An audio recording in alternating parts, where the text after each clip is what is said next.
Welcome to my talk. Today I'm going to talk about snapshot testing.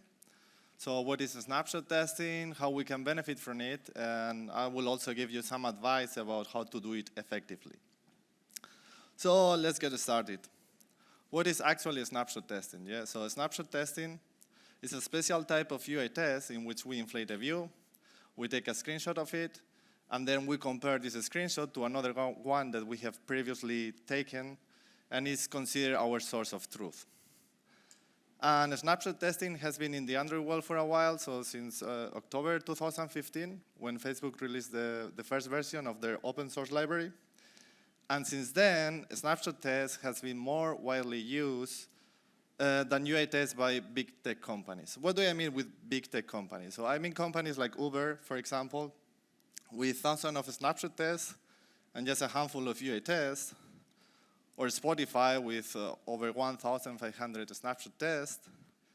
Then comes Shopify with over 2,000 snapshot tests and just 20 end-to-end tests.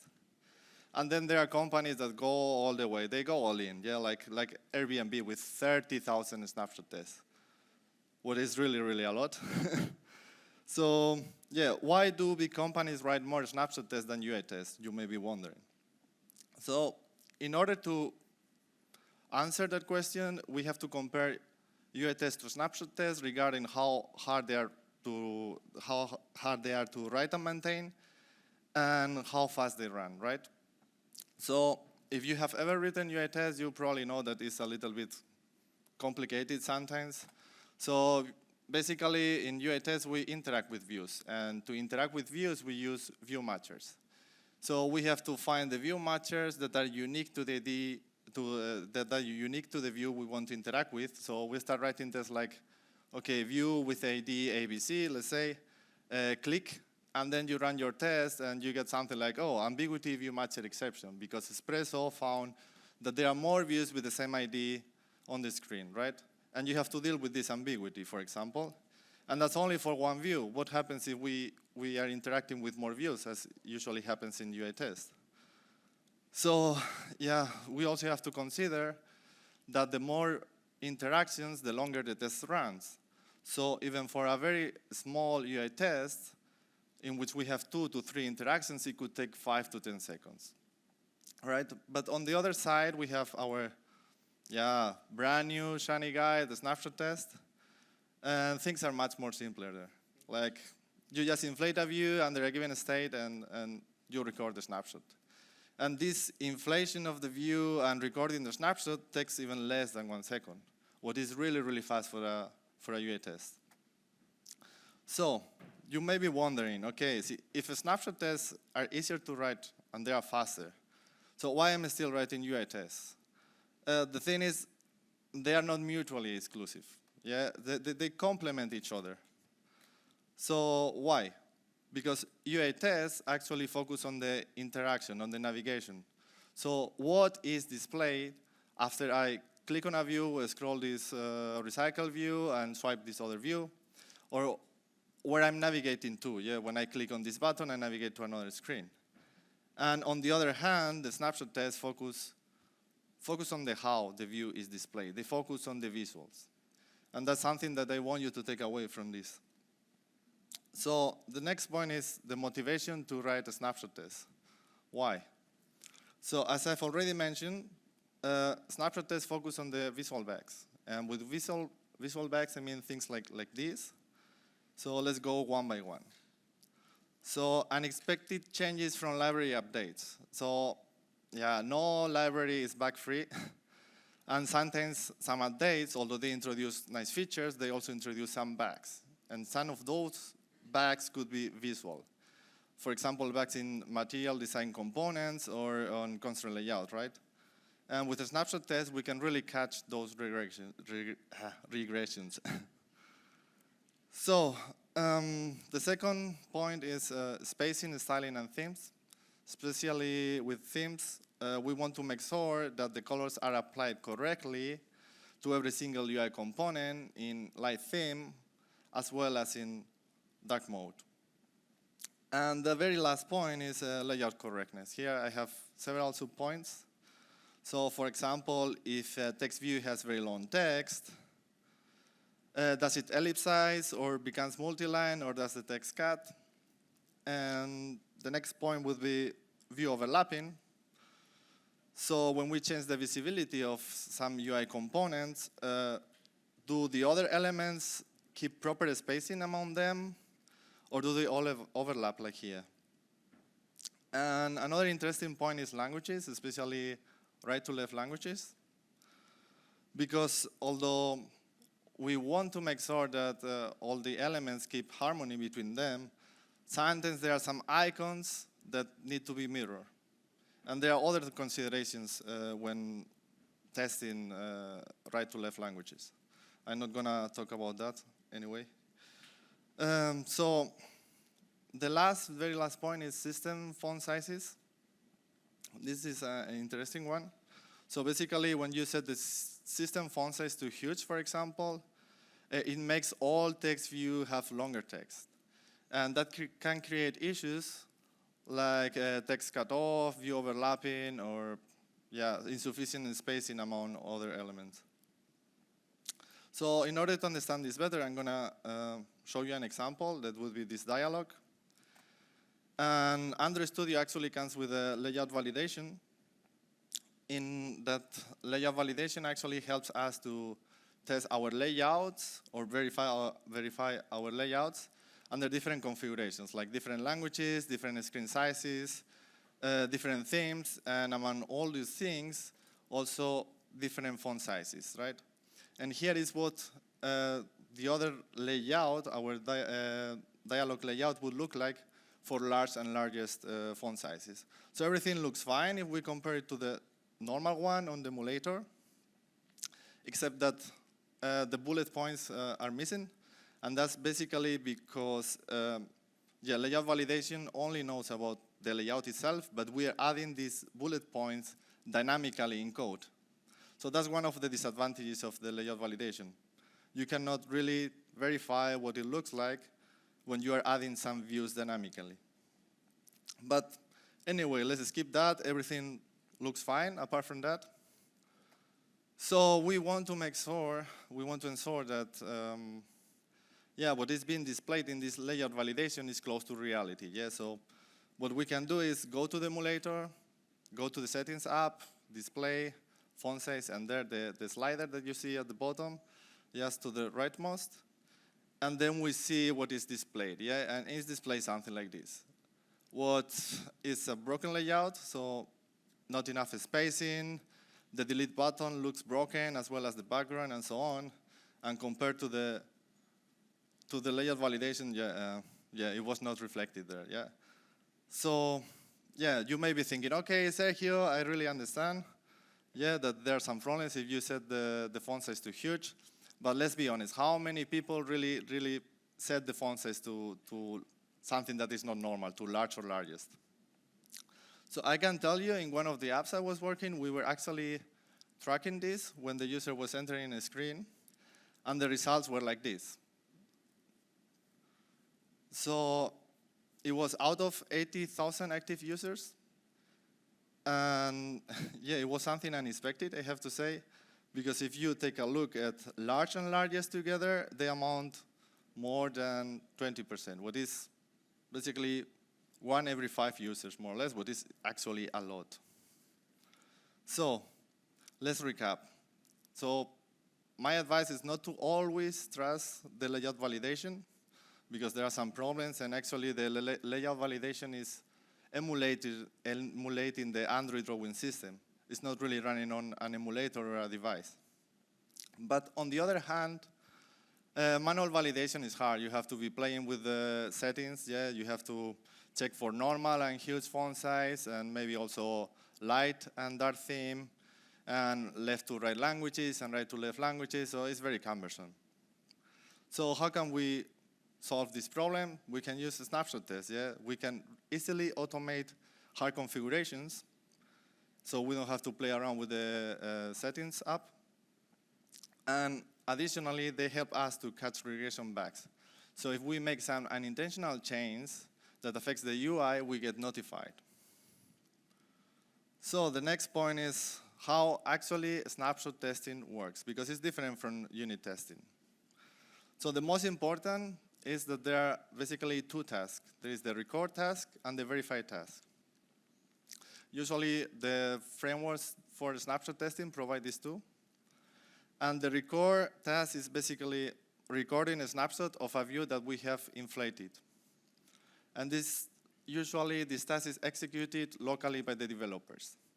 Then we have the verify task that does exactly the same as the record task, but it additionally compares the snapshot to another one that we have previously taken that is considered our source of truth, and compares both. And it runs in the CI, usually, this task.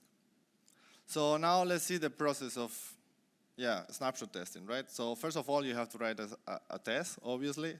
And after that, we run the record task, which generates a snapshot file, right? So we want this snapshot file to be uploaded in the CI. So we actually open a pull request with the code and the snapshot file also there. And after that, somebody has to approve it, right? Here we can actually also include designers or translators into the review process. And once it's approved and everything looks fine, we upload it. So we merge our pull request. And this snapshot file is considered now our source of truth. So later on, it comes in one pull request. So the verify task in the CI runs for the new code. And it generates also a snapshot file that later will be compared to the one that is our source of truth. And if everything is fine, if they are the same pixel by pixel, then the build is green. So later, it comes another pull request. And in this pull request, we have made, let's say, some small changes that affect the layout. So when we push the code, the verify generates another snapshot file that is a little bit different. And when it is compared, then it says, hey, red, something is wrong here. And something is wrong, not really, because it really depends. So if this change was intentional or not. Could be that this change was intentional, but we forgot to record the snapshot, because you have to push it when you are doing your pull request to say, hey, this is my new source of truth. So in that case, you just have to record, somebody has to approve, it gets merged, and it's again your source of truth. But if it's not the case, then it's just a regression bug that we have caught. We broke something. Also very important in snapshot testing, especially if we are using emulators, is to make sure that every part involved in snapshot testing has the same emulator configuration. And with the same emulator configuration, I mean things like the same API, the same screen dimensions, the same screen resolution, and so on. Why? Because if all of the parts involved have the same configuration, they all generate the same snapshot file, right? So whenever we compare them, the green will be, the build will be green. But if on the other hand, one of the parts involved, like one developer, or maybe our CI emulator, is a little bit different, then the build will be red. Because if a device is smaller, bigger, or has a different resolution, the number of pixels differs as well, and we are comparing pixel by pixel. So let's recap again. So a snapshot testing process is, as we have seen, different from standard unit testing. So there are more steps involved. And it's also important that all the parts involved in the snapshot testing have the same emulator configuration, because otherwise the builds will fail. Maybe also because of other reasons, but especially because of this. So the next one is how to effectively snapshot test, how to do it effectively. So in order to explain this, I'm not going to use this dialog because it's very simple. I'm going to use something a little bit closer to a real app. So it's a language learning app. We have a customizable training view at the top. There are some animations going on. text with words we want to memorize in a given language. And, well, there's also, yeah, when you delete all the text, yeah, the training view looks a little bit different because, yeah, you can enjoy maybe on the beach, go on holidays, you don't have any word to learn. So when you see this screen, probably, and you want to implement a snapshot testing, probably the first that comes to your mind is, okay, I want to do full screen snapshot testing, yeah. And there are some problems with this approach. I'll go through all of them. So first of all is dealing with asynchronicity, yeah. So it's common to fetch data asynchronously when we enter a screen. So at the moment that we enter the screen, there is no data. So it is completely pointless to try to snapshot test something because there is nothing. So we basically have to wait for this asynchronous operation to finish and display data, and then we can take the snapshot. So it is possible, but this involves some synchronization mechanism, and it's more work. Yeah, it's something that if you want to, you can avoid, you want to. So the second point is, choosing test-worthy screen states. What do I mean with this? So usually when we are snapshot testing a full screen, there are several views. And each of these views has different states. So we want to test a combination of different view states from the different views. So we have somehow, we have to figure out the model that we get from the backend that results into that combination of view states, right? And sometimes you have to, if the model that you are getting is complex, you really have to research and think, and okay, how can I get to this state? So it's also more work. And the last point is also, I'm sorry to tell you this, but the snapshot testing is not exempt from flakiness. Flakiness is also happening here. And the more views we have, the more sources of flakiness we could have potentially. So, and we also have to analyze more code, try to find out if the flakiness comes from this view or from this one, or maybe from both views or more. So it also requires more work. So what I would do, or my proposal is, whenever you can, basically try to split your screen into a smaller testable views. So in this case, it's easy because it's a recycle view, right? And a recycle view is composed of view holders, and each view holder is a testable view unit. So here we would have, for example, the header view holder, the training view holder, the text to memorize view holder. So yeah, we can basically snapshot test each one individually. But it's also important to know what we want to test, right? Because not all the views are so important, and not snapshot testing every single view might not be convenient because it does not bring value. For example, testing a header, in this case, a header like this, does not bring value. Yeah, if I detect a bug, it's not as important as detecting a bug on the training view or the text to memorize view, because those views are more complex and the user interacts with them. So for this tech talk, I'm going to continue with the training view. So the next step would be to identify the view states, right? If you remember this screen and all the states, whenever you delete all the text to memorize views, then you have nothing to learn because there are no words to learn. So you have the empty state. And when you have words to train, have fun. So I'll take basically the state A because it's a little bit more complex. And let's go to the next piece of advice. That is, always try to break the layout.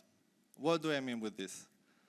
So as you can see here, we have 6 words to train, for example, but what would happen if we had 1,000 of words to train? Would this figure overlap the words to train text view?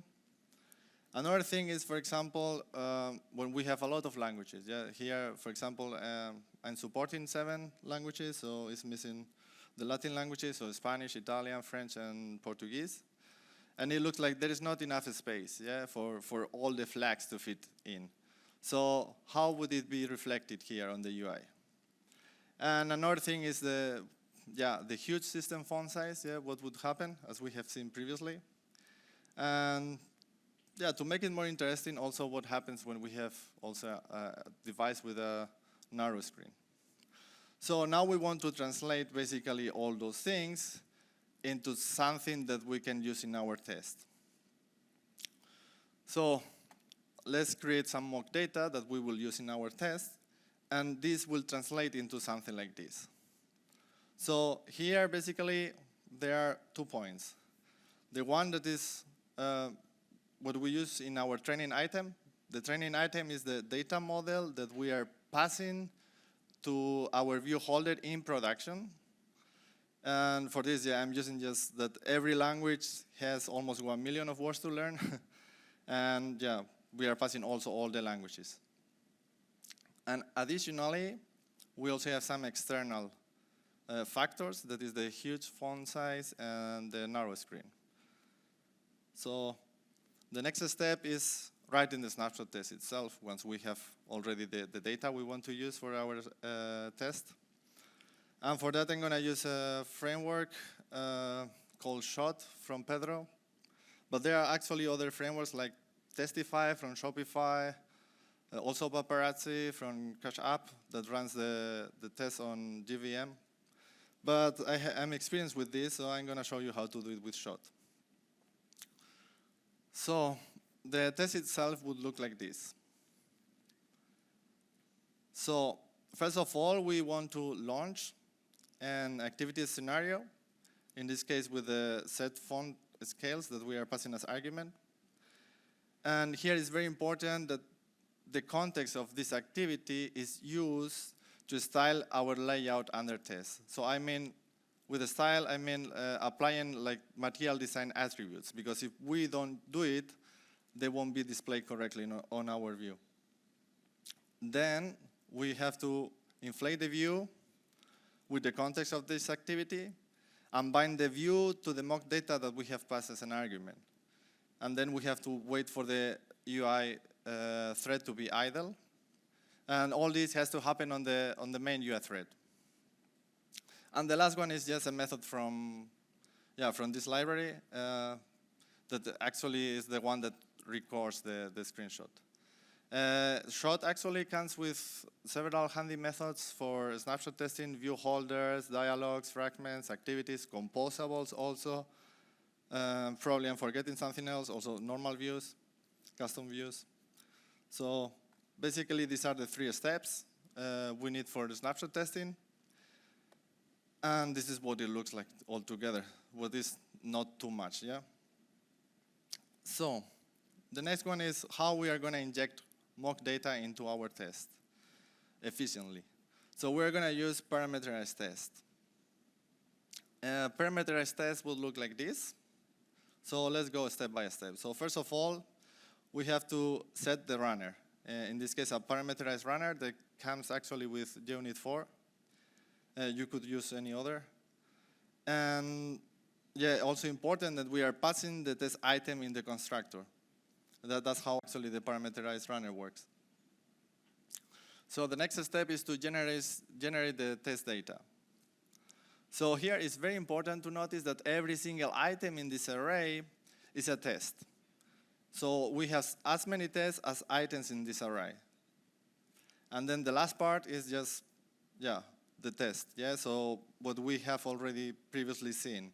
This is snap view holder that inflates the view and snapshots it. So this is what it looks like all together. So actually, if we now run the record task, we'll see something like this. Yeah, so there is text overlapping, text cutoff, the languages do not fit, and it's only for one test. So what if we want to add more test cases? So for that, we come back to our parameterized test, and I'm sure that you still remember that I said every single item in the array is a test. So we just have to add more happy path test cases and maybe more happy path cases. So we have now 4 tests, and if we run again the record task, we see something like this. So on the left, we have the happy path that looks nice, because when you are developing, you are probably setting everything to, normal font size. You have a normal screen device and so on. And on the right, we have the unhappy path, yeah, right? And things do not look as they should. So this was my second piece of advice, and the third one is grouping tests by relevance. What do you mean with this? Okay, so as we have seen, writing a snapshot test is not that complicated. And they run fast, so almost every developer is involved in the process. So you start writing a snapshot test, and you get to 100 snapshot tests, takes 2 minutes. 200 snapshot tests takes 4 minutes, and 400, and so on. And at some point, you reach, like, for example, 800. These figures are approximate, don't take it seriously. But yeah, your job already takes like 16 minutes, right? And your build times are, consistently increasing. And at some point, the build times are so long that they cannot run on every pull request, because you don't want to wait 40 minutes for a pull request to be merged, right? I don't, at least. So how can we mitigate this problem? So let's analyze our test, yeah? So the happy path tests are more relevant because they affect 90 to 100% of the users. That's why they are happy path. And therefore, we want to run this test, or we want to get feedback frequently and fast. So we don't want to merge anything that affects all the users. Bugs, something that could have bugs that affect all our users. So on the other hand, we have the unhappy path test cases that affect like 5 to 20% of the users, so they are not so critical. They don't need to run very often. It's fine if something is broken and is merged, we can fix it later. So in my experience, I can tell you also that most of the snapshot tests are for unhappy path test cases. So what we could do is just to run the happy path test cases, and then we are basically decreasing our build times. But you may be thinking, yeah, okay, Sergio, but I saw before, the unhappy path test cases were actually detecting bugs. So how can we decrease our build times, but also run the unhappy path test? So if you are lucky to have or your full team is working in the same time zone or similar time zones, you can have something like daily builds and a night build. And this is pretty easy, yeah? So you have a daily build that runs only the happy path test cases, and then on every pull request, and they catch the most important bugs. So we want to make sure that we don't merge anything that that is failing. So if there is a bug when running the happy path test cases, it should not be merged. That's why we are running them on every pull request. And on the other hand, we have the night build, which runs only the unhappy path test cases, and is only a day, only once a night. And this, the most important is that this does not block the pull request from being merged. So you can still merge you can still merge your pull request, and you will get notified that something went wrong, but you can fix it next day or in the next days, because it's not something critical. It's something that is affecting only 5 to 20% of the users. So in doing this, we will have fast development cycles. So you may be thinking, okay, yeah, I understand the concept, but how do I translate this into code? So for that, we can use something that I coined as filter parameterized test that will look something like this, right? So actually, this is our previous parameterized test. So we focus now on the items that we have in our array. So as I mentioned before, every single item in this array is a test. So we just do what usually developers do, like copy-paste things. So we divide into unhappy and happy path test cases. And then we have to somehow notify the test runner that this is a happy path test or an unhappy path test. So how can we do that? Yeah, we can use an annotation, which actually writing such an annotation is like one line of code. So not hard. So now, if we want to run only, let's say, the unhappy path test, we can do that through the command line by using the corresponding instrumentation runner argument annotation. And we can configure our CI to run this task once a day. And the same applies to the happy path, right? So we can configure our CI to run this task on every pull request. So let's recap. So snapshot testing effectively. First of all, start small and simple. So try to test small pieces of UI instead of full screens whenever it's possible, because testing full screens also makes sense sometimes. Aim to break the layout. So with this, I can actually tell you, based on my experience, that you will find bugs that even designers have not even considered.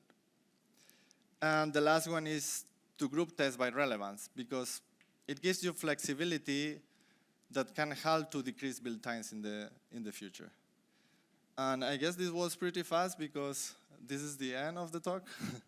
So thank you very much for your attention. This a little bit of information about me. Yeah, you can find actually the code in my GitHub. I'm also blogging about testing in general, not only snapshot testing. Yeah, you have any questions, you can ask me now, or I'll be here offline. So thank you very much. I hope you enjoy it.